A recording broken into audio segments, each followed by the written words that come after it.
दोस्तों नमस्कार। वह कौन सा राज्य है जिसने विभाजन के दर्द को अपने सीने पर झेला हो? वह कौन सा राज्य है जो हरित क्रांति की प्रयोगशाला में तब्दील कर दिया गया? वह कौन सा राज्य है जिसने आतंकवाद की त्रासदियों को देखा और भोगा भी? वह कौन सा राज्य है जिसने अपने यहां के युवाओं को नशे में खोए हुए पाया? और वह कौन सा राज्य है जहां से आंदोलन की शुरुआत हुई तो दिल्ली की सत्ता को भी उसके सामने नतमस्तक होना पड़ा? और आजादी के 75 वर्ष को लेकर अमृत महोत्सव की तैयारी जब दिल्ली की सत्ता यानी मोदी सरकार कर रही है, खुद प्रधानमंत्री जहां भी जाते हैं अमृत महोत्सव का जिक्र करते हैं, उसी पंजाब को इस दौर में क्या हाशिए पर ढकेल दिया गया है? क्या पंजाब को उसके भीतर से इतना खोखला इस दौर में बना दिया गया है जहां सियासत राज करती है, राजनीति अपने मुताबिक चलती है और वहां के लोग जो कल तक इस देश का पेट भरने के लिए खून पसीना बहाते रहे और उस राज्य ने हर तरीके से इस देश के सामने एक ढाल बनकर अपने आप को पेश किया, वह राज्य क्या वाकई खोखला तो नहीं हो चला है? और खास तौर से तब जब एक तरफ अमृत महोत्सव की तैयारी में यह देश डूबा हुआ है, उसी वक्त पंजाब के किसान और एक नहीं तीन तीन पीढ़ियां दिल्ली की सीमा पर बैठे हुए किसानों के बीच आपको पंजाब के कई परिवारों की तीन तीन पीढ़ियां मिल जाएगी जो आंदोलनरत है। लेकिन पंजाब की अपनी स्थिति क्या है और वहां की सियासत क्या वहां के लोगों से ही खिलवाड़ करती है? हमें लगता है आज इसे जानना चाहिए, क्योंकि 2022 में जब 75 बरस आजादी के होंगे तो 2022 में ही चुनाव पंजाब में भी होगा और उस पंजाब को लेकर तमाम राजनीतिक दल जो उड़ान भर रहे हैं, उस उड़ान के लिए पैसा कहां से आएगा कोई नहीं जानता है, क्योंकि पंजाब खोखला हो चला है, कर्ज में डूबा हुआ है। इस हद तक कर्ज में डूबा हुआ है कि उसके पास कर्ज चुकाने के लिए कैसे कौन सी परिस्थितियां आएंगी वो नहीं जानता है। एक सवाल शुरू में किया जाए क्या? एक बरस तक जिस आंदोलन को अगुवाई करते हुए पंजाब के किसानों ने संभाले रखा, क्या वो पंजाब की राजनीति अपने हाथ में नहीं ले सकते हैं? उसकी कमान अपने हाथ में थाम नहीं सकते हैं? इस देश को एक नया पाठ नहीं पढ़ा सकते हैं? क्योंकि पंजाब आज वाकई हाशिए पर है। कैसे और किस तरीके से? हमें लगता है कि आज पंजाब की आर्थिक, सामाजिक और राजनीतिक परिस्थितियों को जान लीजिए, क्योंकि पंजाब के 550 किसानों की मौत और इस आंदोलन से जुड़े हुए तकरीबन 750 किसानों की मौत ने समूची दुनिया को बेचैन किया है। सबसे ज्यादा मौत पंजाब के किसानों की हुई क्यों हुई? और लगातार वहां के जिन 6 जिलों का जिक्र बार बार होता है, उन 6 जिलों की आर्थिक स्थिति राजनीतिक तौर पर बेहद कमजोर क्यों नजर आती है, जिसने सामाजिक और आर्थिक परिस्थितियों को भी कमजोर किया है? संगरूर, भटिंडा, मोगा, पटियाला, बरनाला, लुधियाना, ये ऐसे जिले हैं जहां के किसान तीन तीन पीढ़ियों के साथ इस आंदोलन में भी शरीक हुए। लेकिन आज हम आपको वापस पंजाब लिए चलना चाहते हैं, जहां पर दिल्ली के मुख्यमंत्री पहुंचते हैं तो कहते हैं कि हम हर महिला को जो 18 बरस से ज्यादा की है उसको हम 1000 रुपए सत्ता में आ गए तो देंगे। 1000 रुपए हर महिला को देने का मतलब है, अगर उस लिहाज से समझिए तो 2019 के चुनाव में महिलाओं की तादाद 96 लाख थी, यानी 2022 तक वह 1 करोड़ हो जाएंगे। 1 करोड़ महिला वोटर, सभी को 1,000 रुपए, यानी हर महीने 1000 करोड़ रुपया और साल का बोझ पड़ता है 12,000 करोड़ रुपया। यह 12,000 करोड़ रुपया कहां से आएगा कोई नहीं जानता है। इसके बाद याद कीजिए, कैप्टन जब सत्ता में थे तो उन्होंने पावर सब्सिडी दी थी, किसानों को दी थी, उद्योगों की कई श्रेणियों को दी थी, दलित समुदायों को दी थी। और सरकार का बकाया जो Punjab state power corporation limited यानी उस पर जो ड्यूज है, वह ड्यूज पिछले बरस तक 19-20 तक वह 9,394 करोड़ था और चेन्नई के आने से पहले यानी उनके मुख्यमंत्री बनने से पहले कैप्टन के दौर में ही यह 10,621 करोड़ का ड्यूज हो गया। जब चेन्नई मुख्यमंत्री बने तो उसके बाद उन्होंने बिजली रेट में रियायत दी, कहा 7 किलोवाट तक के लिए 3 रुपया। इसके जरिए राज्य पर बोझ पड़ा 3,300 करोड़ रुपया। जो पेट्रोल डीजल में वैट कम किया गया उसका भी बोझ 3,300 करोड़ रुपया पड़ा। और इसके बाद जो सामाजिक सुरक्षा पेंशन थी उसको 750 रुपए से बढ़ाकर 150 रुपए तक कर दी गई, 1,500 रुपए तक कर दी गई और इसका बोझ राज्य पर तकरीबन 4,000 करोड़ रुपया और पड़ गया। हर कोई आता है, वादे कर देता है और उसके बाद पैसा कहां से आएगा, जब यह सवाल कोई भी अगर उछाल दे तो इस सवाल का जवाब दिया जाता है, हमें सत्ता में आने दीजिए, हम उस करप्शन को खत्म कर देंगे जो करप्शन इससे पहले था। स्थिति क्या है पंजाब की? पंजाब देश के उन राज्यों में सबसे अव्वल दर्जे पर आता है जो कर्ज में डूबा हुआ राज्य है, और कर्ज भी छोटा मोटा नहीं। 2,82,061 करोड़ रुपए मार्च के महीने तक हो जाएंगे जब चुनाव में पंजाब जा चुका होगा। और यह सिलसिला लगातार रहा है। हमें लगता है इस सिलसिले को समझने के लिए आपको हर दौर को समझना होगा। कर्ज में डूबा हुआ पंजाब जब 2012 में, जब इससे पहले का चुनाव हो रहा था, जिस वक्त वहां पर कांग्रेस, वहां पर अकालीज आए थे, उस दौर को जब आप चले जाइएगा तो 2012 में 80,676 करोड़ रुपए का कर्ज था। 2017 के इलेक्शन तक आते आते वह बढ़ गया और बढ़कर पहुंच गया वह तकरीबन 1,28,835 करोड़। यह 2015-16 का डाटा है, जब चुनाव में जा चुके थे सब कोई। चुनाव में जाने की परिस्थिति में कर्ज और बढ़ाया गया और पहली बार 53,000 करोड़ रुपए का कर्ज पंजाब पर एक मुश्त आ गया।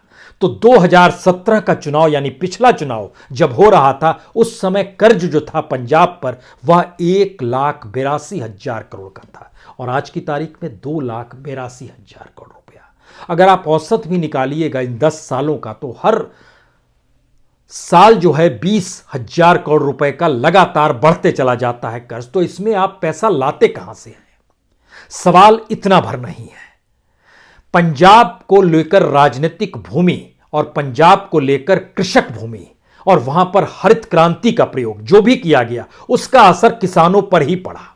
देश के जीडीपी में एग्रीकल्चर का महत्व जो है वो 14 से 15% तक का है, लेकिन पंजाब में एग्रीकल्चर का महत्व वहां राज्य की जीडीपी में तकरीबन 25 से 27% के बीच आता है। यानी एग्रीकल्चर से जुड़े हुए बड़ी तादाद में लोग हैं वहां पर।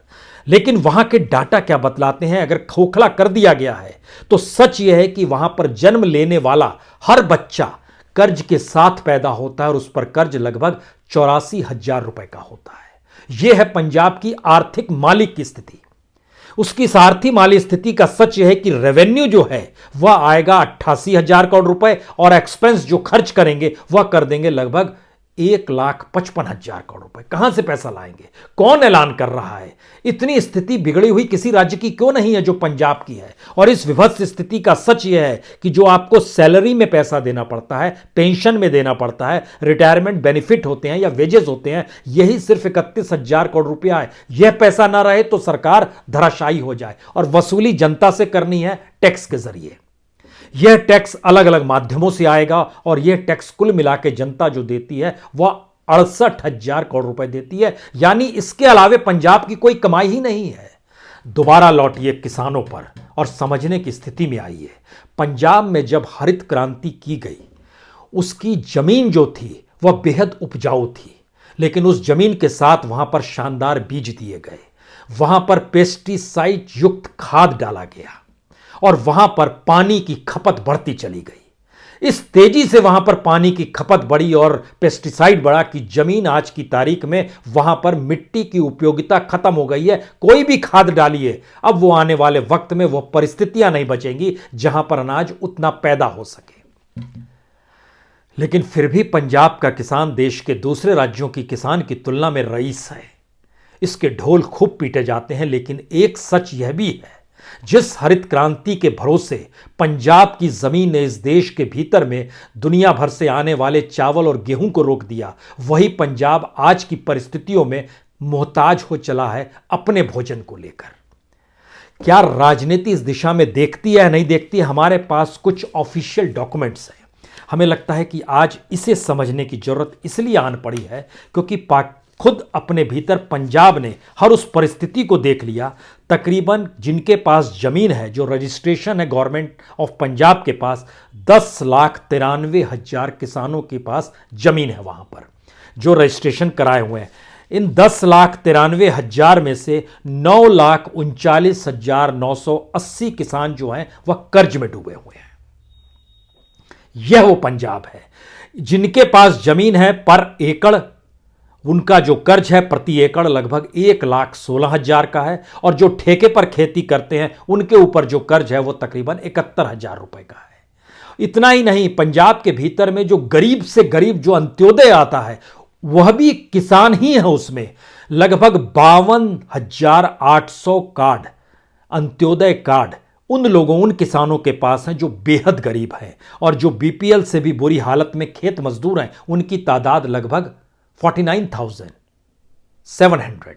यानी दोनों मिला दीजिएगा तो 1 लाख से ज्यादा किसान मजदूर की हालत अंत्योदय की परिस्थिति में आती है, जहां पर सरकार उन्हें 2 रुपए चावल गेहूं देने की परिस्थिति में लाकर खड़ा कर देती है। आपको यह हम दे देंगे। यानी जो राज्य देश का पेट भरता रहा, उस राज्य में अंत्योदय और बीपीएल, गरीबी की रेखा से नीचे वालों की जो पूरी परिस्थिति है वो बेहद जबरदस्त है। और खास तौर से मौजूदा वक्त में जब वहां पर मुख्यमंत्री दलित बने हैं तो दलित समाज के भीतर की गरीबी लगभग 15% है, 15, 16, 17% तक है।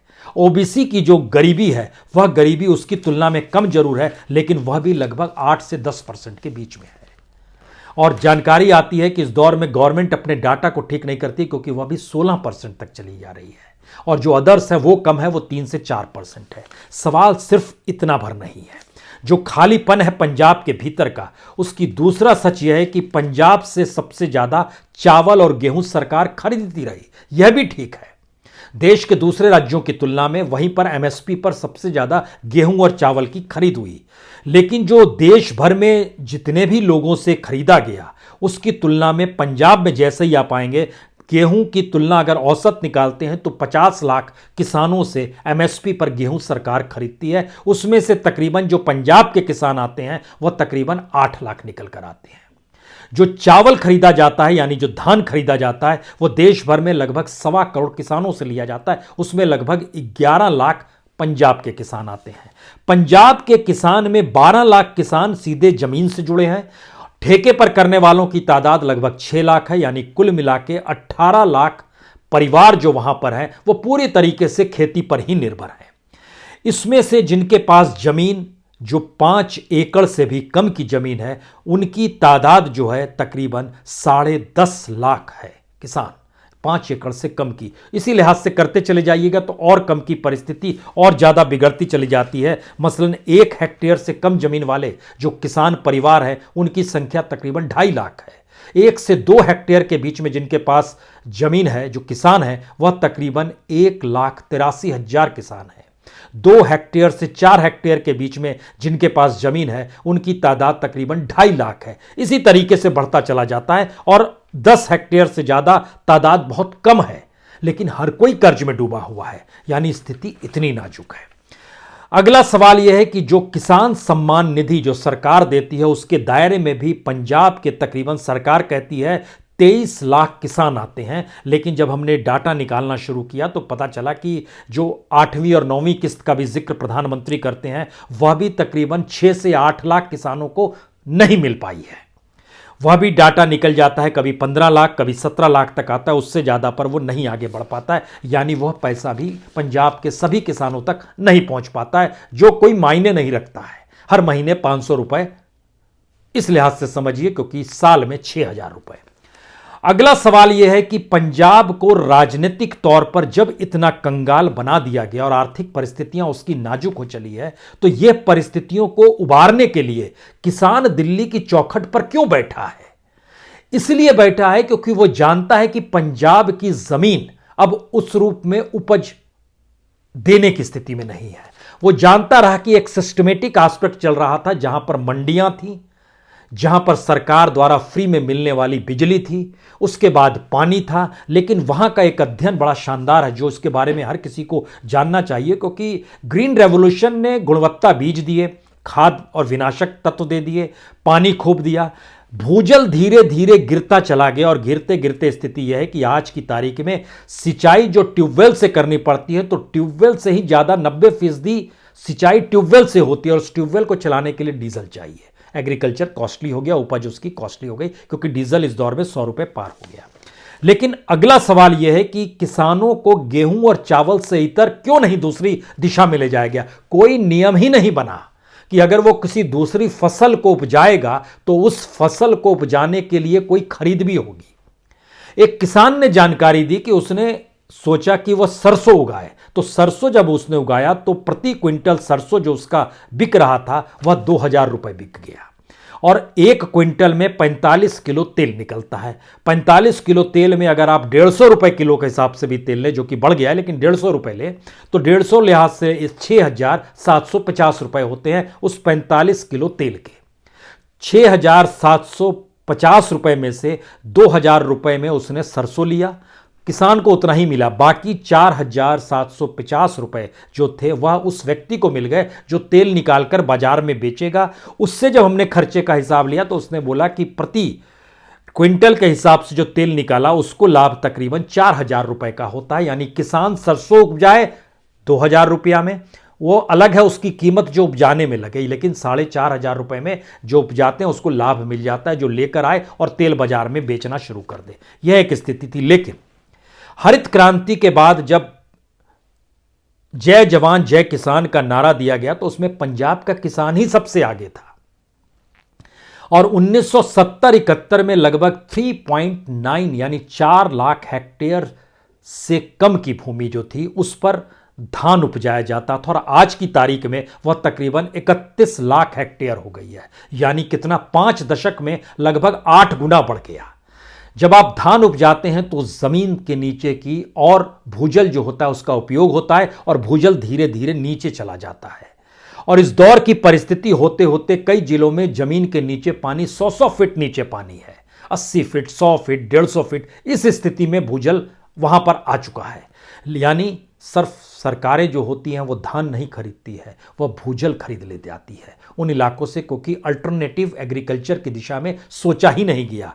जबकि दूसरी तरफ जो गेहूं उपजाया जाता था वो तकरीबन 23 लाख हेक्टेयर में 1970 में हरित क्रांति के ठीक बाद, और आज की तारीख में लगभग 35 लाख हेक्टेयर, यानी 5 दशक में गेहूं उपजाना सिर्फ 1.5 गुना बढ़ा। लेकिन सवाल यह भी नहीं है, सवाल यह है कि इस दौर में लगभग 90% जमीन पर गेहूं और धान ही उपजाया जाता है। 70 के दशक में 66% खेत था जिस पे गेहूं और धान उपजाया जाता था, आज की तारीख में 90% है। इस दौर में जो खेती कॉस्टली, महंगी होती चली गई, और सरकार जो 3 कानून लेकर आई उससे जो मंडियां खत्म होने की प्रक्रिया थी उसने भी चीजें को और नाजुक बना दिया। लेकिन सच और कड़ा है। सच सबसे ज्यादा कड़ा यह है कि इस दौर में अगर आप ध्यान दीजिए तो सरकार और पॉलिटिकल पार्टीज जो भी वहां पर आई उसने फ्री में बिजली दे दी, उसी लिहाज से उसने पानी सप्लाई कर दिया, उसने क्वालिटी बीज बांट दी, उसने एमएसपी भी सुनिश्चित कर दिया, उसने एफसीआई के गोडाउन्स के जरिए जो सरकारी खरीद होगी वह भी तय कर दिया। पंजाब में यह सारा सिस्टमेटिक चला आ रहा था। सारे किसान घबरा गए कि इस 3 कानूनों के जरिए वह चीजें खत्म हो जाएगी। लेकिन ध्यान दीजिए, ठीक इस दौर के भीतर का सच सबसे बुरा यह है कि सबसे बड़ी तादाद में पंजाब का ही युवा है जो पंजाब छोड़कर देश दुनिया के अलग अलग देशों में पढ़ाई के लिए निकला और नौकरी के लिए निकला। और पंजाब ही वो राज्य है जहां से बाहर से पैसा जो रेमिटेंस के नाम पर आता है पंजाब में ही आता है। यानी पंजाब की राजनीति ने पंजाब को कभी संभाला ही नहीं। हर किसी ने पंजाब में लूट ही की, और वादे करके जो पैसा होते चला गया उसमें पंजाब और कर्ज में डूबता चला गया। हमें लगता है यहां हर किसी को जानना चाहिए कि पंजाब में जो पंजाब के बच्चे जो चले जाते हैं उनकी तादाद 2016 से लेकर इस फरवरी के महीने तक का डाटा सरकार जो एमईए के जरिए जारी किया गया है, वो डाटा जब हमारे सामने आया तो उसमें पता चला कि तकरीबन 2,62,000 बच्चे पंजाब के बीते 5 सालों में पंजाब छोड़कर बाहर चले गए। बरस दर बरस देखिएगा तो 2016 में तकरीबन 36,000, 2017 में लगभग 52,000, 2018 में लगभग 60,000, 2019 में लगभग 73,000 बच्चे छोड़कर चले गए। 2020-21 में कम हुआ, कोविड का दौर था, लेकिन इतनी बड़ी तादाद में पंजाब के परिवारों के अपने बच्चे जब विदेशों में चलते चले गए तो पंजाब को संभालेगा कौन? और पंजाब की सामाजिक आर्थिक परिस्थितियां जो कल तक, चाहे वो विभाजन के दर्द और आज़ादी के जश्न में डूबी हुई हो, चाहे वो हरित क्रांति की प्रयोगशाला बनने के बाद खून पसीने से जमीन सींचकर वहां से फसल उगाती हो, या जिसने उस दौर को इस परिस्थितियों में देखा कि पंजाब को किस तरीके से नशे का अड्डा भी बनाया गया। और इस दौर में पंजाब के भीतर में सरकार जो भी आई उसने बोला कि हम आपको ये फ्री में देंगे, वो फ्री में देंगे। यानी जिस पंजाब की पूरी इकोनॉमी जिस एग्रीकल्चर को बेस बनाए हुई थी, सबसे बड़ी तादाद में पंजाब के लोग उससे जुड़े हुए थे। जीडीपी में मान लीजिए उसका योगदान 25 से 27% है, लेकिन पंजाब के 55% लोग तो एग्रीकल्चर से ही जुड़े हुए हैं। उस एग्रीकल्चर को भी सरकार ने अपने हाथ में और अपनी तरीके से लोकप्रिय नारों के तहत और कहा कि हम आपको ये फ्री दे देंगे, हम आपको ये फ्री दे देंगे। पंजाब को कभी डेवलप करने की सोची ही नहीं। पंजाब उस मुहाने पर आकर खड़ा हुआ है कि आज की तारीख में वो ऐसे चक्रव्यूह में फंस गया है जहां वह गेहूं और धान ना उगाए तो क्या करे। क्योंकि इस दौर में कमिटियां भी बनी, कमिटियों ने कहा भी कि आप मोनोकल्चर छोड़िए और कई फसलों को उगाना सीखिए, लेकिन उसकी एवज में किसानों को पैसे की भरपाई कौन करेगा। यह भी करने की परिस्थिति में कोई पॉलिटिकल पार्टी आ नहीं पाई। और अब जब नारे दिए जा रहे हैं, कोई कहता है महिलाओं को 1,000 रुपए दे देंगे तो महिलाएं खुश हो जाती हैं, कोई कहता है फ्री में बिजली दे देंगे, अभी भी कोई कहता है कि अच्छा आपको सामाजिक सुरक्षा पेंशन हम डबल कर देते हैं, कोई कहता है कि हम आपको डीजल पेट्रोल रियायत। लेकिन पंजाब को संभालने के लिए उसकी अपनी इकोनॉमी पंजाब के कल्चरल एस्पेक्ट के साथ और वहां की सामाजिक परिस्थितियों के साथ कैसे जुड़े, ये कोई नहीं जानता है, किसी की जरूरत ही नहीं है ये। क्योंकि हमारी राजनीति उन लोकप्रिय नारों में वोटरों को खपा देती है जिसके आसरे वहां से जितनी ज्यादा लूट हो सके वह लूट हो। क्योंकि जब पंजाब के पॉलिटिशियन का कच्चा चिट्ठा अगर बीते 20-25 साल का आप देखना शुरू कीजिएगा तो आप हैरत में आ जाएंगे कि पंजाब की इकोनॉमी में जो बड़े बड़े लोग अपने तौर पर अपना नेटवर्थ बढ़ाते हैं, उनकी तुलना में भी पॉलिटिशियंस का नेटवर्थ लगातार बढ़ते चला गया। वो किसी भी पॉलिटिकल पार्टी का हो, वो अकालीस का हो, वो कांग्रेस का हो, वह किसी भी पॉलिटिकल पार्टी में अगर वो सत्ता में आता है तो वो साइकिल उसको कैसे रईस कर देती है, जबकि राज्य गरीब दर गरीब और कर्ज में डूबता हुआ जा रहा हो। ये परिस्थितियां हर के साथ रही हैं। यानी राजनीतिक व्यवस्था जो है वह इसलिए सत्ता चाहती है और इसलिए खर्च करती है क्योंकि वहां से वो और पैसे की उगाही कर सके। सवाल सबसे आखिर में यही है, जो किसान इस देश में किसानों के आंदोलन की अगुवाई करते हुए इस देश की सत्ता को नतमस्तक करने पर मजबूर हो जाए और दुनिया के तमाम देशों में जो पंजाब से निकला हुआ युवा है, चाहे वो अमेरिका में हो, चाहे कनाडा में हो, चाहे ब्रिटेन में हो, चाहे ऑस्ट्रेलिया में हो, तमाम जगहों की पार्लियामेंट में किसानों के मुद्दे इसलिए उठे क्योंकि वहां पर पंजाब के लोगों की मौजूदगी थी, जो वोटर के तौर पर भी है और जो वहां की इकोनॉमी में मदद भी करती है।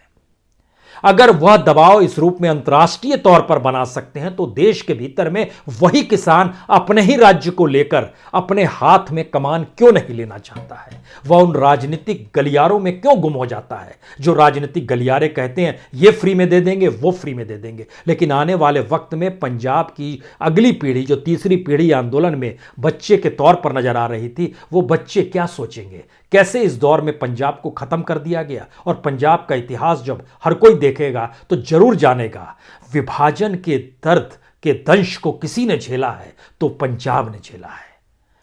इस दौर में जिसने भी मेहनत मशक्कत की है तो वह सिखों ने अपने तौर पर की है। देश भर में जो भी राहत देने की स्थिति में गुरुद्वारे आते हैं और जो सेवा भाव रहता है वो पंजाब की संस्कृति से निकलकर ही समूचे देश और दुनिया में छाया हुआ है। लेकिन पंजाब अपने तौर पर इतना खोखला, सबसे ज्यादा कर्ज में डूबा हुआ पंजाब, वहां की आर्थिक परिस्थितियों में सिर्फ एग्रीकल्चर इस स्थिति में रही जिसकी विकास दर 5% पार कर गई उस दौर में जब इंडस्ट्री और मैन्युफैक्चरिंग सेक्टर -10 के नीचे था, जब पूरा सर्विस सेक्टर डूबा हुआ था। एग्रीकल्चर ने इस देश को बचाया और पंजाब को बचाया है। यह सोचने की बात है। शायद आंदोलन में शामिल उन कतार के नेताओं को भी सोचने की जरूरत है, वो उन्हें पंजाब को भी संभालना होगा। अन्यथा इन सियासतदानों के हाथों में पंजाब सौंपकर आप सिर्फ यह सोचें कि वह पॉलिटिकल पार्टी आपके पीछे खड़ी है, वह इसलिए खड़ी है क्योंकि उसे सत्ता चाहिए, वह इसलिए खड़ी है तमाम चीजें क्योंकि राजनीतिक तौर पर भावुकता के साथ आपका शोषण हो सके। खुद संभालना की स्थिति में किसानों को आना होगा, उन नेताओं को आना होगा, उसमें एकात्मकता बननी होगी, एक साथ सबको खड़े होना होगा। ये सोचिए जरूर। जिक्र पंजाब का है, और पंजाब जो समूचे देश को संभालता रहा, मुसीबतों में ढाल बनकर खड़ा हो गया, वो पंजाब अमृत महोत्सव के साल में आंदोलनरत है और हाशिए पर है। ये कैसे बर्दाश्त हो सकता है? बहुत बहुत शुक्रिया, बहुत बहुत शुक्रिया।